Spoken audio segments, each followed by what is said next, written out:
এই ছবিটা শেয়ার করে আপনিও সরি লিখেছেন নাকি? না, ভুল করেছেন নাকি ঠিক সেই সব প্রসঙ্গে বরং পরে আসছি, কারণ সেটা জানতে গেলে শুরু থেকে জানতে হবে।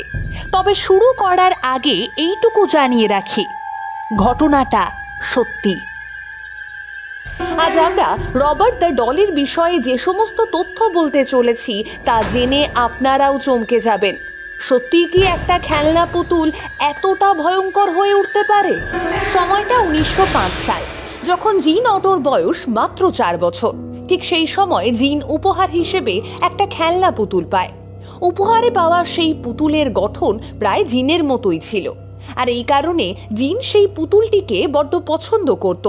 এতটাই কাছের হয়ে উঠেছিল সেই পুতুলটি যে সে বাড়িতে পুতুলটির জন্যে আলাদা ঘর তৈরি করে দিয়েছিল, এবং জিন সে ঘরে এমন কিছু জিনিসপত্র দিয়ে ভরিয়ে তুলেছিল যেই সমস্ত জিনিস পুতুলটির পছন্দ হবে বলেই জিন মনে করত, যেমন আসবাবপত্র, ছোট ছোট খেলনা, আরও কত কি।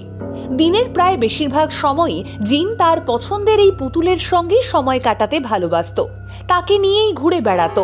আর এভাবেই একদিন পুতুলটি জিনের বেস্ট ফ্রেন্ডে পরিণত হয়।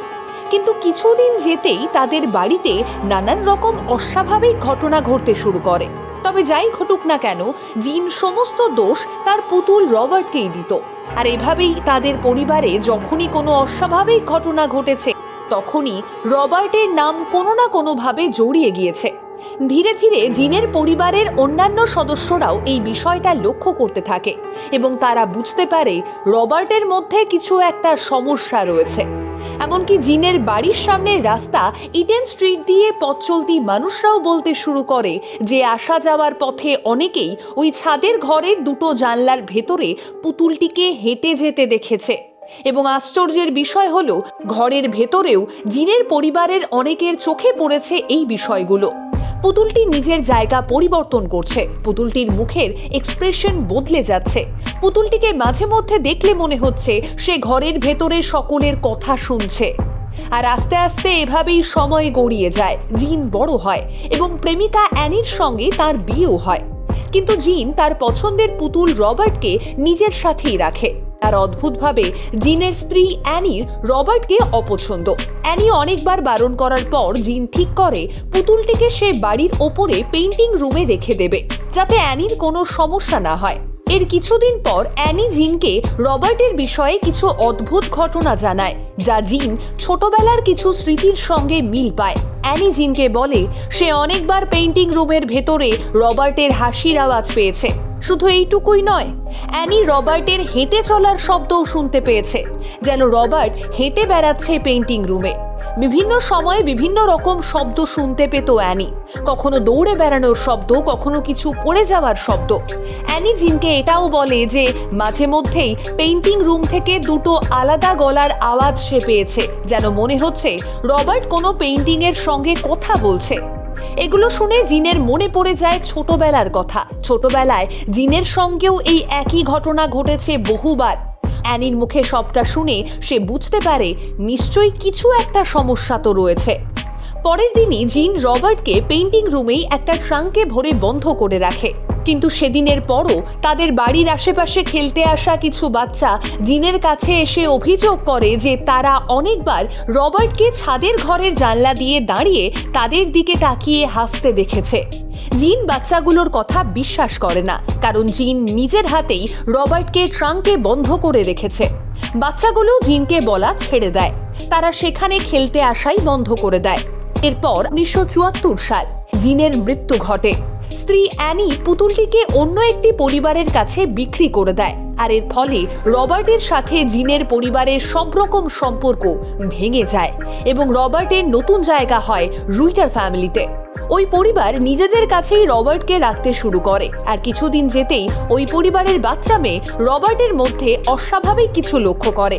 বাচ্চা মেয়েটা অনেকবার তার বাবাকে সাবধানও করে রবার্টকে নিয়ে, কিন্তু তারপরও তারা প্রায় 20 বছর রবার্টকে নিজেদের কাছেই রাখে এবং অবশেষে 1994 সালে ইস্ট মার্টেলো মিউজিয়ামে রবার্টকে ডোনেট করে দেয়।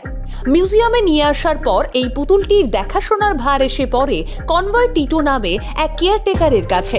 মিউজিয়ামে আসার পর রবার্টের পাস্ট লাইফের ব্যাপারে খোঁজ নিতে শুরু করে মিউজিয়াম কর্তৃপক্ষ এবং রবার্টের অতীত জীবন নিয়ে সামনে আসে কিছু গুরুত্বপূর্ণ তথ্য।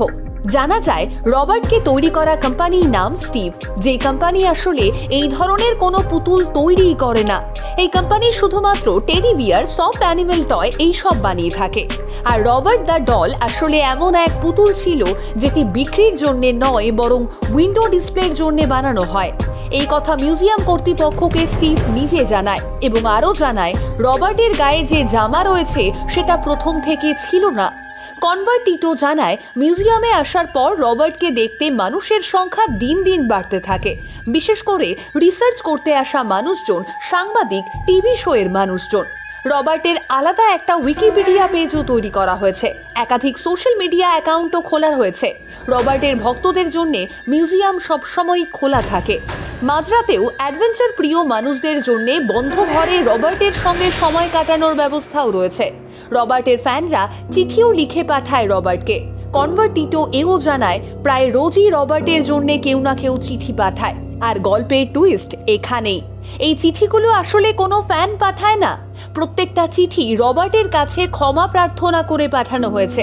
এই চিঠিগুলো পড়ে বোঝা যায় চিঠিগুলো সেই সকল মানুষদের পাঠানো যারা এই মিউজিয়াম ভিজিট করে গিয়েছেন এবং কোনো না কোনোভাবে রবার্টকে স্পর্শ করেছেন, ফটো তুলেছেন কিংবা ক্ষতি করার চেষ্টা করেছেন। মিউজিয়াম থেকে বাড়ি ফিরে এদের সবার সাথেই নানান রকম অস্বাভাবিক ঘটনা ঘটেছে। কেউ কেউ রাতে ঘুমোতে পারেননি, কেউ কেউ খারাপ স্বপ্ন দেখেছেন, কারো আবার বিবাহিত জীবনে সমস্যা দেখা দেয়, কারো দুর্ঘটনা ঘটে। আর এই কারণেই তারা সকলেই রবার্টকে চিঠি লিখে তার কাছে ক্ষমা ভিক্ষে চাইছেন। এই মানুষগুলো এতটাই ভয় পেয়েছেন যে তাদের রবার্টের সামনে এসে ক্ষমা চাওয়ার সাহসও নেই, তাই তারা চিঠির দ্বারস্থ হয়েছেন। এর মধ্যে কিছু চিঠিতে কিছু মানুষ তাদের শত্রুদের নামও লিখে দিয়েছেন যাতে রবার্ট সেই শত্রুদের দমন করে। কিছুদিন যেতেই রবার্টের ভক্তদের মধ্যে ছড়িয়ে যায় যে রবার্টকে চকলেট ক্যান্ডি এই সমস্তটা উপহার দিলে রবার্ট খুশি হয়ে সকলকে সাহায্য করবে। আর তারপর থেকেই রবার্টের জন্য বাক্স ভর্তি চকলেট আসতে শুরু করে। কনভার্ট টিটোর কাজ ছিল রবার্টের দেখাশুনো করা এবং মান্থলি চেকআপ। আর এই মান্থলি চেকআপ হলো ওয়েদার অনুযায়ী রবার্টের কোনো পরিবর্তন হচ্ছে কিনা সেটা দেখা। এছাড়াও টিটো সেই মানুষটি যিনি কিনা রবার্টের সোশ্যাল মিডিয়া সামলান, আর রবার্টের হয়ে সমস্ত চিঠির উত্তর তিনি নিজেই দেন। টিটো জানান রবার্ট আসার পর এই মিউজিয়ামে তিনি কখনোই অস্বাভাবিক কিছু অনুভবই করেননি। উল্টে রবার্টের এখানে আসার ফলে মিউজিয়ামের অনেক উন্নতি হয়েছে। তিনি এই কাজ ভালোবেসে করেন এবং রবার্টের যত্ন নিতে তার ভালোই লাগে। প্রসঙ্গত 1990 সালে জাপানিজ লেখক ম্যাসিমো মোরির একটি আর্টিকেল পাবলিশ হয়। মোরি এখানে একটা বিষয় তুলে ধরেন, আর সেই বিষয়ে বলতে গিয়ে তিনি বলেন বুকিমি নো তানি জেনসো, এই শব্দের মানে ভ্যালি অফ ইয়ারিনেস। এখানে তিনি মেনশন করেন আমাদের আশেপাশে যত স্ট্যাচু বা পুতুল রয়েছে, মানুষ যত তাদের সামনাসামনি আসতে শুরু করে ততই আনকমফোর্টেবল ফিল করতে শুরু করে। আর মানুষের পুতুল নিয়ে এই অনুভবের নাম দেওয়া হয়েছে আনক্যানি ভ্যালি। একবার মানুষ যদি এই অবস্থায় পৌঁছে যায় তখনই মানুষ তাদের সঙ্গে থাকা পুতুলকে ভয় পেতে শুরু করে, তাকে অস্বাভাবিক ভাবতে শুরু করে। এই বিষয়ের মাধ্যমে আমরা বুঝতে পারি যে মানুষ কেন পুতুলের মধ্যে অস্বাভাবিক কিছু খুঁজে পায় আর কেন সে ভূত বা আত্মার সঙ্গে রিলেট করে। রবার্টকে নিয়ে তবুও কিছু প্রশ্ন থেকেই যায়। রবার্ট স্টিফের থেকে কি করে হারিয়ে যায়? জিনের আগে সে কার কাছে ছিল?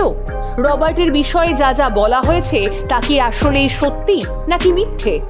হয়তো এসবের উত্তর কখনোই খুঁজে পাওয়া যাবে না। হতেই পারে সেই পুতুলের ভেতরে সত্যিই কোনো আত্মা রয়েছে, আবার এও হতে পারে সেই পুতুলের হয়তো কোনো ডার্ক পাস্ট রয়েছে। তবে মোরির আনক্যানি ভ্যালির বিষয়গুলো এই অস্বাভাবিক ঘটনাগুলোকে নিয়ে খুবই সুন্দর বর্ণনা করেছে। আচ্ছা, এ বিষয়ে আপনার কি মনে হয় জানাতে ভুলবেন না।